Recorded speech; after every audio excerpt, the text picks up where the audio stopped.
বাংলাদেশে এখনও ইন্টারনেট চালু হয় নাই।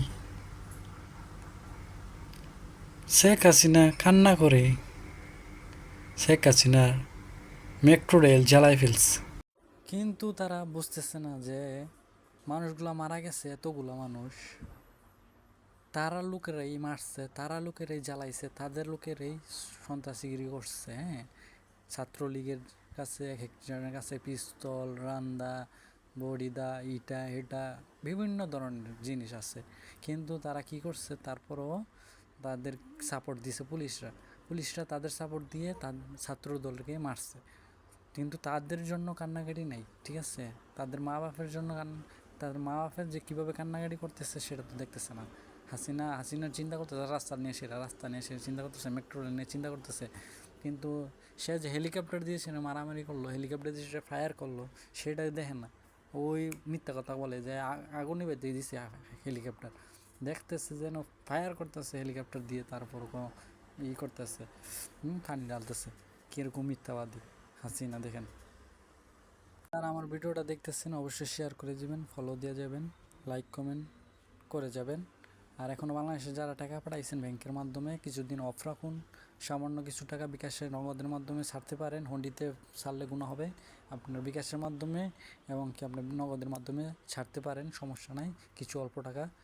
আর আর সবাই ভিডিওটা দেখবেন। সেই 17 জুলাই থেকে যেভাবে ধ্বংসাত্মক কার্যকলাপ শুরু হলো, যে স্বাধীন দেশটাকে মানুষ তো বঞ্চিত ছিল, প্রায় 29টা বছরই তো বঞ্চনার ভোগ করেছে। মাত্র 15 বছরের মধ্যে আমি যেভাবে দেশটাকে গড়ে তুলেছি, কি না করেছি মানুষের জন্য। খাদ্য নিরাপত্তা, বিদ্যুৎ, চিকিৎসা ব্যবস্থা, শিক্ষা ব্যবস্থা, যোগাযোগের ব্যবস্থা, রাস্তাঘাট, পুল ব্রিজ, সব কিছু ক্ষেত্রে আমাদের যে কাজ, তাতে কারা লাভবান? এই মেট্রো রেলে কি আমি চড়বো? শুধু আমরা সরকার চড়বে? শুধু আমাদের মন্ত্রীরা চড়বে? না সাধারণ জনগণ চলবে? সেটা আমার প্রশ্ন। এর উপকারিতা কারা পাচ্ছে? এদেশের মানুষ, আপনারা, সাধারণ জনগণ পাচ্ছে। তাহলে এর উপর এত ক্ষোভ কেন? সেটাই আমার প্রশ্ন, যে আমরা বারবার অনুরোধ করা সত্ত্বেও আন্দোলন, কোটা বিরোধী আন্দোলন, এরপরেও হাইকোর্ট উচ্চ আদালত রায় দিল। আমরা বারবার কথা বলেছি, বোঝাতে চেষ্টা করেছি, এমনকি কোটা আন্দোলনকারী তাদের সাথে আমরা আমাদের মন্ত্রীদের পর্যন্ত বসালাম। একটা কথা বলে যায়, ফিরে যায় আরেকটা করে। অর্ধেক পাউডারে দ্বিগুণ উজ্জ্বলতা, নতুন রিন অ্যাডভান্সড অর্ধেক পাউডারে দ্বিগুণ উজ্জ্বলতা। যে দাবি তারা করেছিল, সমস্ত দাবি শুধু মানা না, তার থেকে বেশি আমরা দিয়েছি, হাইকোর্টই দিয়ে দিয়েছে। তারপরেও কিন্তু এখন থামেনি। কেন থামেনি? আমি দেশবাসীর কাছে সেটাই আমি বিচার চাই। এখনও নাকি আন্দোলন করতে হবে, দফা প্রথমে এক দফা কোটা সংস্কার করতে হবে। কোটা বাতিলও করে দিয়েছিলাম। আচ্ছা, কোটা সংস্কার হবে, আপিল করলাম, উচ্চ আদালত সিদ্ধান্ত দেবে, সেই জন্য পর্যন্ত তো ধৈর্য ধরতে হবে। যে কোনো নাগরিককে তো আইন আদালত মেনে চলতে হবে। সেটা না, ওই এক দফার পরে আসলো 4 দফা, তারপর আসলো 6 দফা, তারপর আসলো 8 দফা, তারপরে আবার 4 দফা, আবার ওই 4 দফাও হবে না, আরও 8 দফা। এইভাবে এমন একটা পরিবেশ সৃষ্টি, আর সেই সাথে সাথে এই ধ্বংসযজ্ঞ, মানে এই ধ্বংসযজ্ঞটাকে সুযোগ সৃষ্টি করে দেওয়া। ক্ষতিকার হলো আজকে মেট্রো রেল বন্ধ, কারণ এই স্টেশন যেভাবে ধ্বংস হয়েছে, এটা সম্পূর্ণ ডিজিটাল সিস্টেম, ইলেকট্রনিক সিস্টেম, সম্পূর্ণ মডার্ন। এটা তো কতদিনের ঠিক হবে আমি জানি না, কিন্তু কষ্ট পাবে তো মানুষ। আপনারাই কষ্ট পাবেন, দেশের মানুষই কষ্ট পাবেন, এই ঢাকা শহরের মানুষই কষ্ট পাবেন।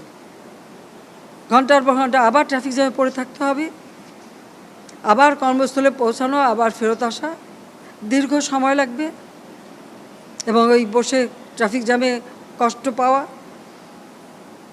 আপনাদের কষ্ট লাঘব করতে চেয়েছিলাম, তা আমি আপনাদেরকেই বলবো যে এই কষ্ট আমি লাঘব করতে চেয়েছি। এই কষ্ট আবার যারা সৃষ্টি করলো, তাদের বিরুদ্ধে আপনাদেরই রুখে দাঁড়াতে হবে। দেশবাসীকেই রুখে দাঁড়াতে হবে, এর বিচার তাদের করতে হবে।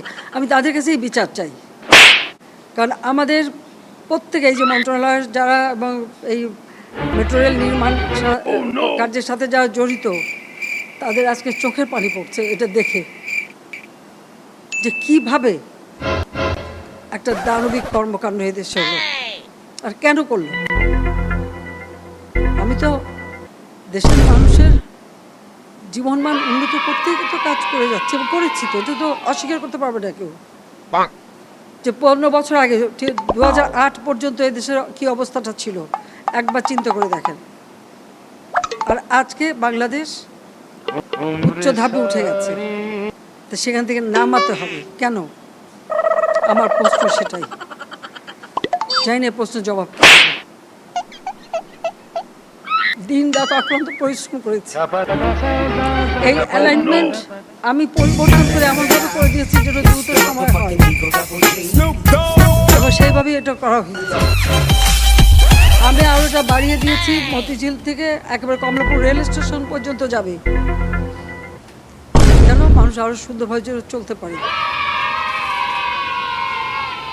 তো যারা একটু আঘাত করলো, এই মেট্রো রেল এভাবে ভাঙচুর করলো, যারা যে প্রায় 2 লক্ষ 2.5 লক্ষ মানুষ চলাচল করতেন খুব অল্প সময়ের মধ্যে, এদেশের মানুষ কত খুশি ছিল, তাদের সব আনন্দ যারা নষ্ট করলো, যাদের আরামে যে চলাফেরা করতে পারতো সেই চলাফেরা পথ যারা রুদ্ধ করে দিল, তাদের বিচার এদেশের জনগণকেই করতে হবে।